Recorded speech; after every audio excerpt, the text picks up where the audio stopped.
নিশ্চয়ই আমাদের তো অনেক বড় কর্মযজ্ঞ আমরা হাতে নিয়েছি।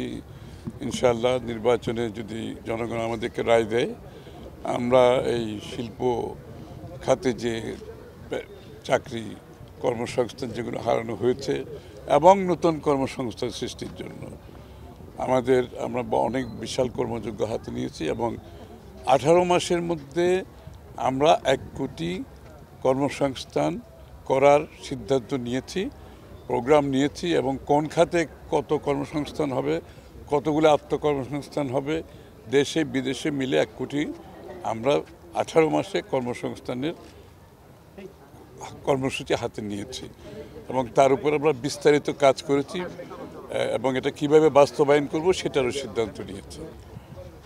পিআর পদ্ধতি তো কেউ চাইতেই পারে, এটা তো তাদের অধিকার আছে, তাই না?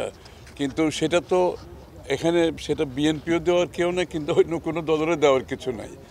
কেউ যদি কিছু চায়, আমরা যেখানে ঐক্যমত হয়েছি তার বাইরে যদি কেউ কিছু চায় সেটা অধিকার আছে, কিন্তু সেটা করতে হলে তাদেরকে জনগণের কাছে যেতে হবে, আগামী নির্বাচনে জনগণের ম্যান্ডেট নিয়ে সেটা সংসদে নিয়ে আসতে হবে।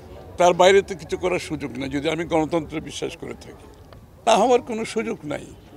দেশকে যদি বাঁচাতে হয়, এই যে আপনারা যে কর্মসংস্থানের কথা বলছেন, আইন শৃঙ্খলার কথা বলছেন, জনগণ বিভিন্নভাবে আজকে সবাই নির্বাচনের দিকে তাকিয়ে আছে। তারা একটি নির্বাচিত সংসদ, একটি সরকার দেখতে চায় যারা জনগণের কাছে দায়বদ্ধ থাকবে, জবাব দিয়ে থাকবে এবং যাদের পেছনে জনগণের শক্তি থাকবে।